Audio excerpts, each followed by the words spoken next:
it creates a different dynamic here in the way in which women are viewed in the workplace and women are viewed generally. Eiffel Tower with Oliver G.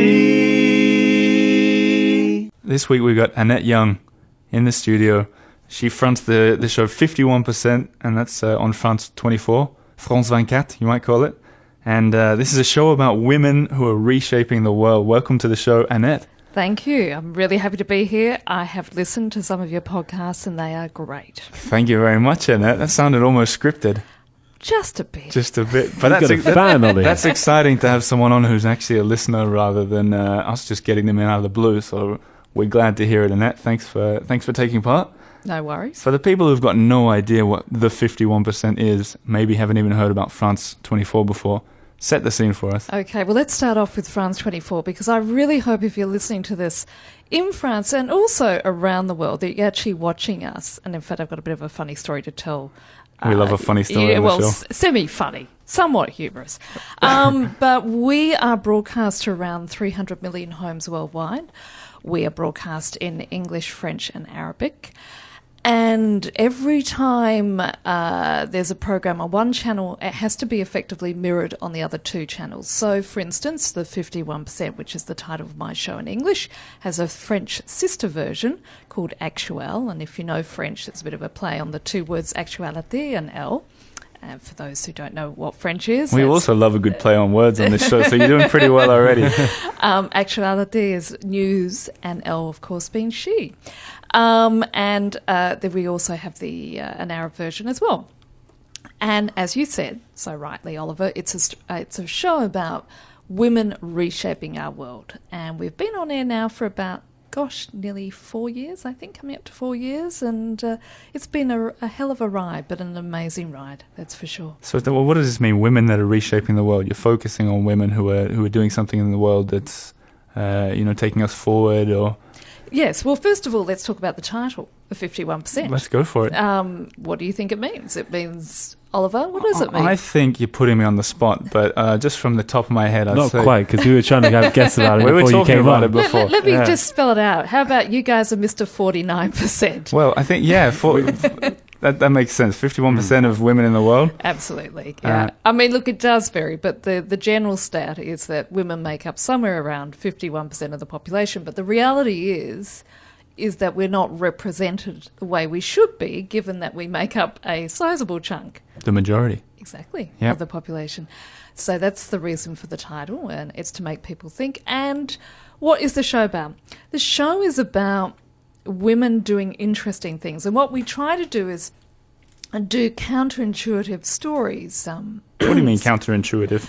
Stories that effectively you wouldn't expect. For instance, like one of the first stories we did was our correspondent went out to Indonesia when we started the show 3 or 4 years ago, and it was 10 years after that horrendous tsunami, and they went to Banda Aceh, which is located in Indonesia, and basically what they did is she texted me from the scene and said, guess what, I've got a great yarn for you, and we started talking. It was about a Sharia law unit, a patrol unit that went around to ensure that people were following Sharia law, as in Islamic religious law. And I said, yes, and what's interesting about that? She said, they're all women. And she said it was incredible that these women would be wandering around telling men that it was time to pray, telling businesses that they had to sort of, shut up or close up shop around the time it was time for prayer, ensuring that people were abiding or following religious law. But the fact it was women as opposed to a group of men, that's what I'm talking about, counterintuitive. It's the sort of imagery that you wouldn't expect. And those are the sort of stories we're always looking for, the sort of stories that are going to make you think or rethink and challenge the way that you think about men and women. Do you ever go fully counterintuitive and do stories about men that somehow affect women? Serious Absolutely. question. Yeah, of course. I mean, we're looking at, men, obviously men who are looking to promote gender equality, because the bottom line is that everybody stands to benefit from gender equality. It's not favouring one gender over another. It's just making everything more equal. And so when can people tune in to watch this kind of show? Do we say tune in anymore? Oh, I don't know. Logging, you click on the website. Because France 24, that's on the internet and on the television. It is. And you can watch them playback on YouTube. And Exactly. And that's the beauty of digital media these days. We're not locked into a time as such. So the best would be probably to follow you on Facebook. It would. How would we do that?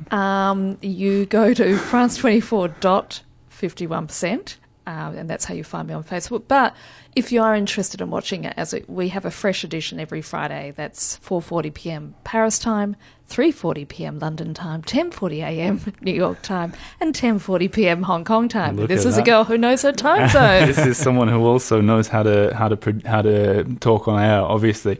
And one of the reasons, if you've never listened to the Eiffel Tower before, I encourage you to do so firstly and go back and listen to all the other ones. But what we do here is we try and figure out France. I try and figure out France with the help of some kind of expert. And Annette Young, who's in today from France 24 and from the 51%, is going to help us understand what it's like to be a woman in France.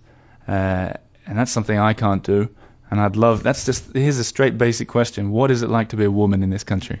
It is really challenging and it is very, very different. Now, I've been living in France on and off for nearly 17 years. How's your French? My mother was French, and this is even more embarrassing. Comme ci, comme ça, intermediate. Okay. But I would say my mother did a dreadful thing. She was a school teacher, a French teacher at my girls' school. As in she was teaching French in Australia? Or? In Australia, where I'm from. Hang on, where are you from in Australia, by the way? Adelaide. Adelaide. That's our first Adelaidean.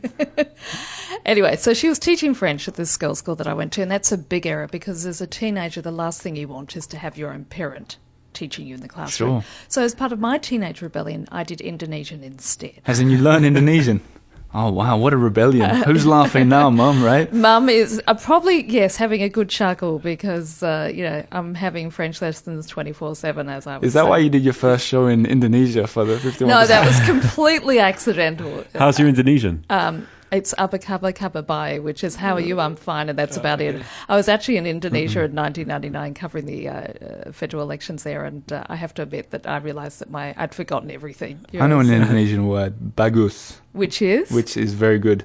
Oh, well, that's good. But that will get you far. That got me, yeah, but I said it, I used it way too much. So Anyway, what a segue. Let's go back. Okay, we've gone to Adelaide, we've gone to Indonesia, now we've got to come back to Naturally, Paris. we're back after the round the world Right. trip. So what happened when I first got here, I was completely taken aback because the thing about, and you would know this, Oliver, in Australia, the interaction between men and women is very, very different. It's, men are very blokey. They tend to follow very traditional roles in that sense, but also there's a bit of awkwardness between men and women, probably less so with younger men, but certainly men, who are older men. There's always been a bit of an issue. How do they relate to women? And if anything, it's very asexual. It's sort of like I found in the workplace, you were considered in the way that a sister would be, or, it was completely asexual Right. in the interaction. Now, of course, you come to a Latin country like France, and that goes right out the window. Sure. Because all the interaction between men and women is highly flirtatious. And that puts the women in a very different position.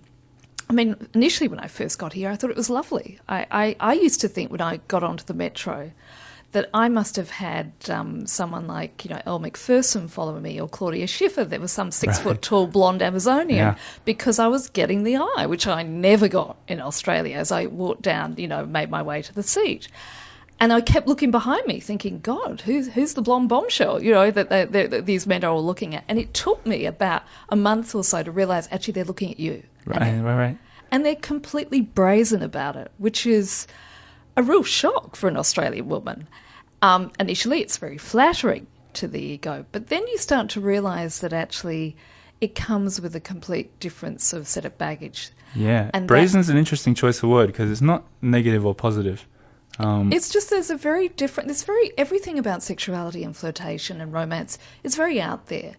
And Frenchmen are very out there, and they have no problems in complimenting you on what you wear, on, how you look. I've had male bosses say to me when I've come into the newsroom, "You're looking particularly fetching today," in French. And of course now in Australia that would be, enough cause for a sexual harassment Why suit. do they not do it in Australia? Do you think there's some kind of fear of rejection, or do you think it's just that they're more, you said asexual, I think they're terrified about what's appropriate and what's inappropriate. And I think, I hate to talk generally for the Anglo-American workplace, but there are some very common themes among American newsrooms and British newsrooms and Australian newsrooms. And there is now the sense in an Anglo-Saxon workplace that there are things that you don't do.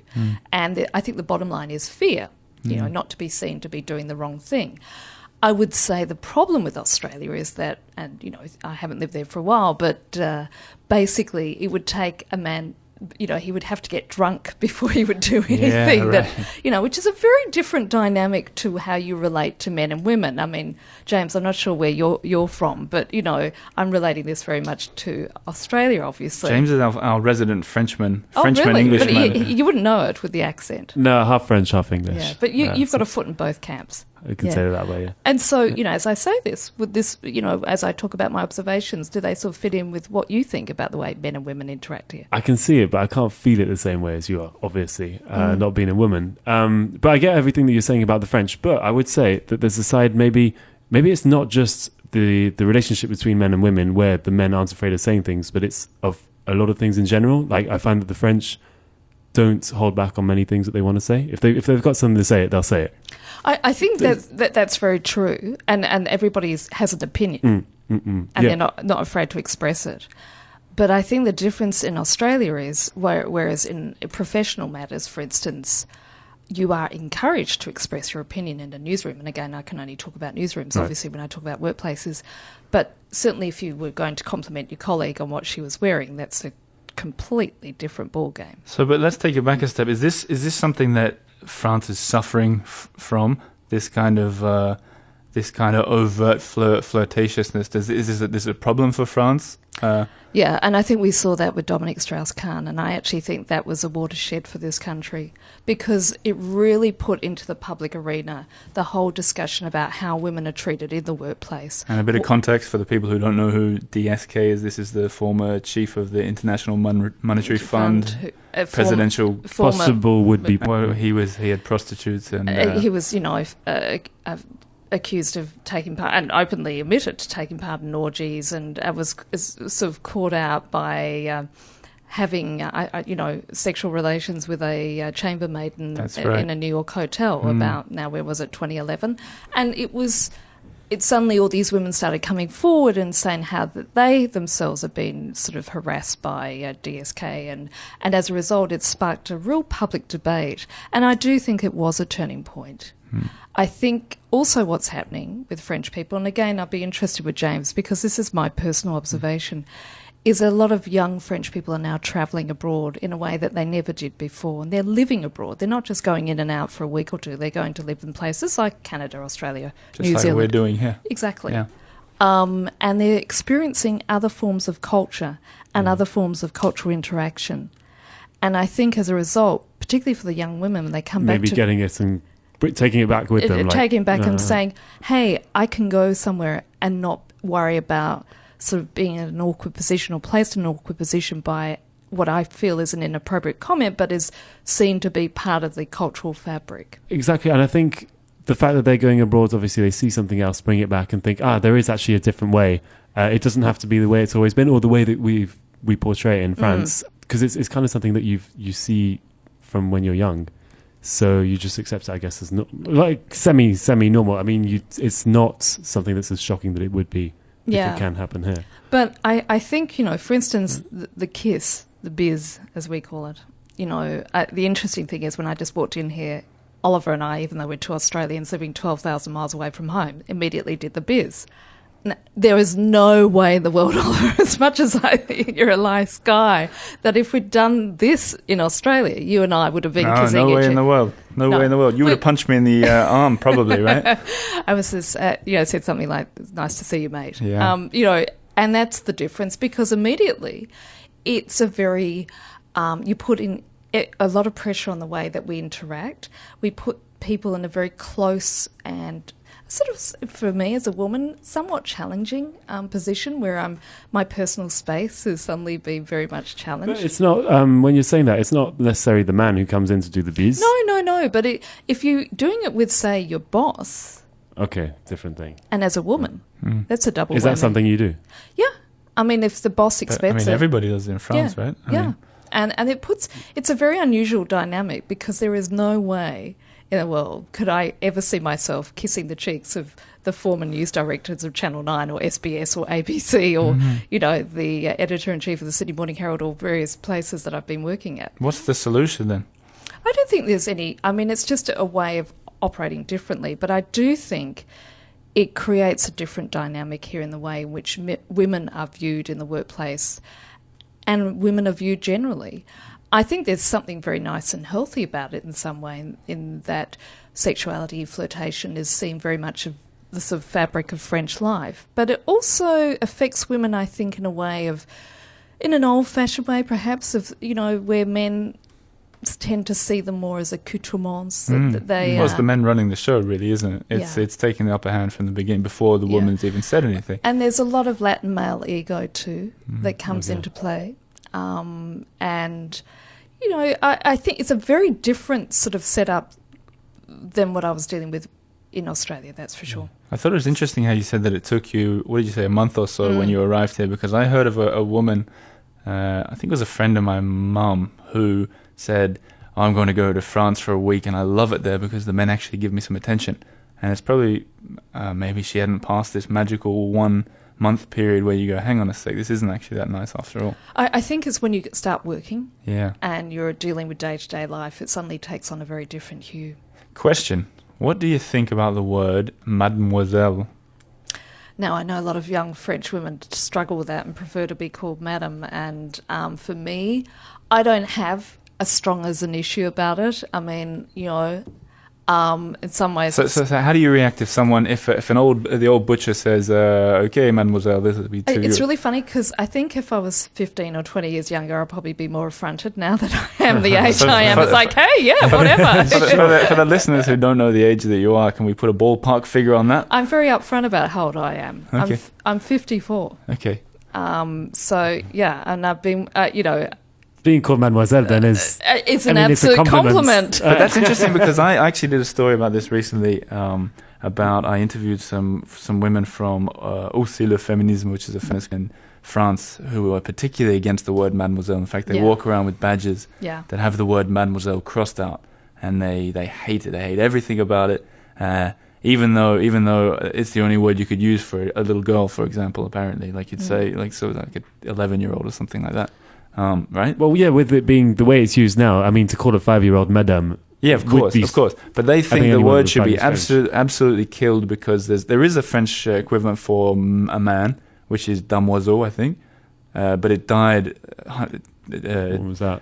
No, it died dozens of years ago. But the thing is, in English, we have the word Ms, which, of course, we all use these days. Madam has become really, is that the de facto way of, when you don't know a woman's status as such, you just say... You mean in France? Yeah. Yeah, I would say so. Talking about, the fact, obviously, the women being called Miss, but for the man, the guy calling someone Mademoiselle, when you're taking the step to say, Mademoiselle, that there's some kind of like flirty intonation to it. So also there are the men, well, there are some men who don't actually dare call people mademoiselle because they think that straight away there's that kind of relationship that's coming. And that's true. And I can sort of understand why these feminists have reacted in the way that they have. I mean, you've asked me personally, how do I feel? I'm not affronted for the reason that I see it, given my age, as a compliment, you know.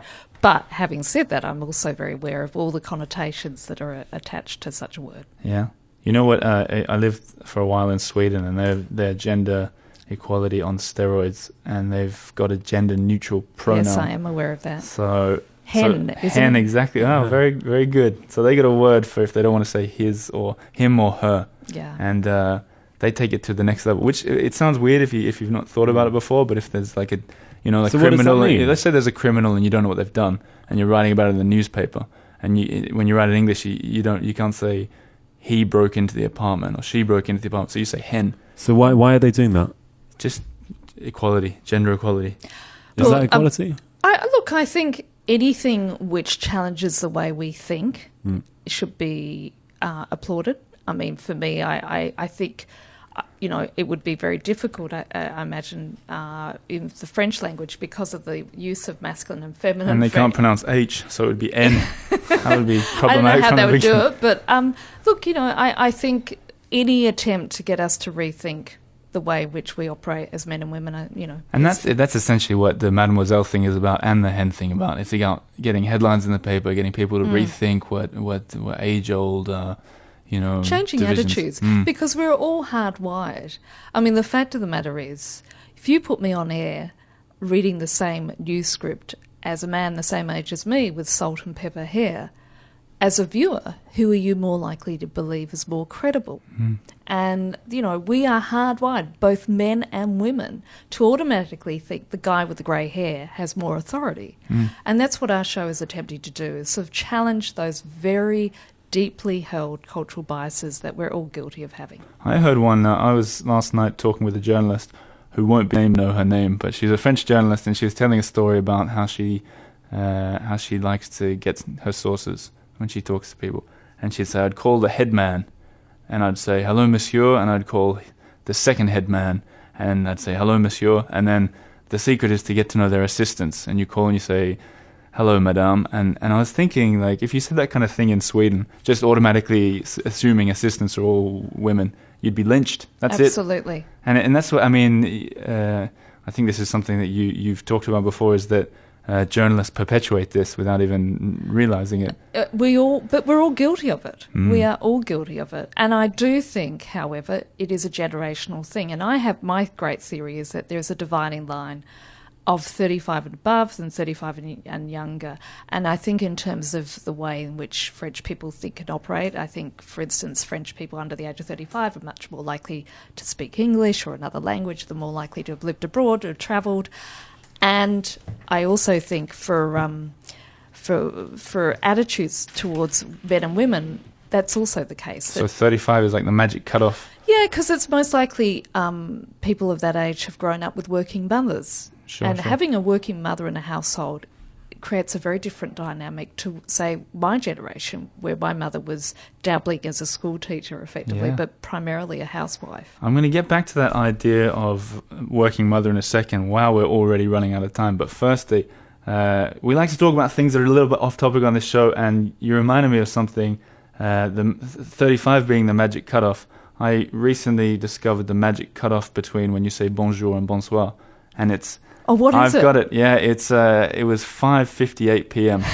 because is that summertime or winter time? Yesterday time. So we're talking spring. I was in a butcher, and I went in and I said bonjour, monsieur, and he said bonjour, and I was like, okay, we're on bonjour. And then I went to the gardien at the concierge. 1 minute later, and I said bonjour, madame. And she said, bonsoir, monsieur. And I looked at my watch and I realized that was the magic. I always think it's a part of a game, though. What, make the foreigner look stupid? Exactly. Oh. It's like, and also, like, if you say bonsoir and they respond with bonsoiré, is it like bad luck to repeat exactly the same words? I don't know. There's all these cultural Always things. repeat. That's my trick. I'm always repeating.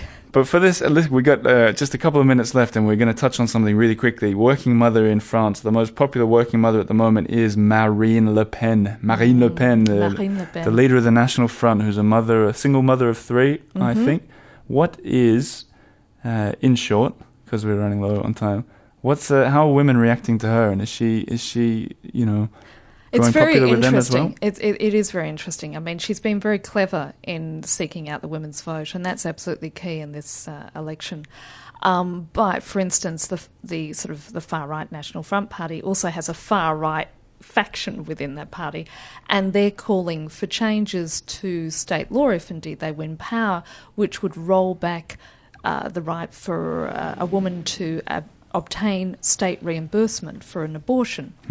And she actually sort of steered very clear of that and clearly didn't want to get involved with that particular debate, and she did it for a reason, because she doesn't want to sort of turn off, obviously, potential women voters. Her niece, however, Marion, is far more hardcore in her attitudes and more traditional and conservative. I can see where Marine Le Pen is going with this. I mean, she wants to play up the image of the single working mother of 3 children, that, you know, she speaks for all. But I, you know, you ask any French feminist and they would say in response that it would be disaster if she got into power. But where is she going with this? And what is she going to the president? Is she going to win the election, do you think? Having been a former Middle East correspondent, one lesson I learned was when I was always asked, will there be peace in the Middle East? I said, nobody could ever predict that. Smart answer. Same with this. There's no point in predicting. You really. can't. Nobody knows. But one thing we can say is the facts is that she's since she took over from her father, that party has got, I think it's 3 times more support from the She's a women. savvy politician. You've got to hand it to her. And she's in it for the long term. So even if she doesn't succeed this time, there's no doubt that she will be a serious contender the next time around. On that chilling note, Annette Young. I was hoping to end on a sort of more You know upbeat. You know what? We got time for an upbeat finish to this, Annette, but it's on you now. Quick. Oh no, you can't do that to me. Tell me, no. Let's do something we do with every guest, but we're gonna have to do it for 1 minute and not any longer. I'm gonna put you on the spot for some tips about Paris. Right. You ready? Okay. Tell me the best bar in Paris for a romantic night. Oh gosh. Okay, you really have. I tell you the best restaurant, which I thought was lovely. Is that sort of allowed? Is that? No, I need most romantic night, and you're So stalling. your friend calls you up right now. Yeah. Okay. Verjus. Verjus. You know, which is owned by a Franco-American couple, Okay. Palais Royal, and they have a wine bar Okay. down below, and it's really lovely. Okay. Best place for a picnic. I would say the Bois de Blanc. Oh yeah, that's it. Yeah, that's not bad. That's out in the what's that? Out in the On the western side. yeah, where all the prostitutes are hanging out. Well, at night. at night. So the picnic's in the day. You During the generally day. picked a picnic during Yeah. the day. Best Ollie. place for a baguette. Oh gosh, this is such a because it depends which area of Paris. The clock is ticking, Annette. I would say my local, which is on Rue de Passy Okay, Rue de Passy. Okay.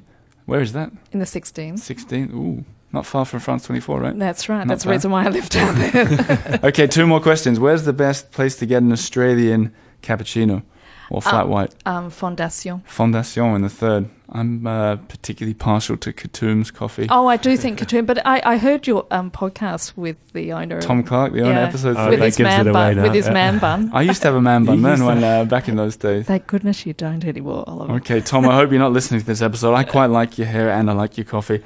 Last question is, best place to go for a swim in Ooh, Paris? That's a really That's a new one too. It just came on the spot. Yeah, well, on the 2 days a year that you can actually swim. Exactly.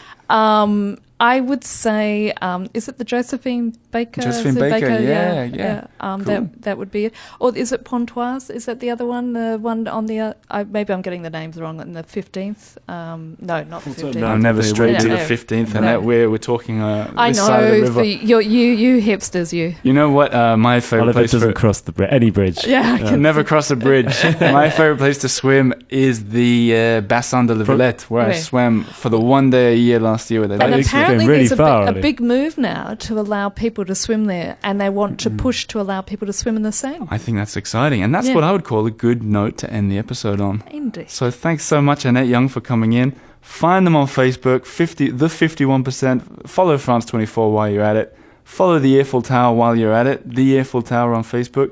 And thanks for coming in. No worries, I enjoyed it.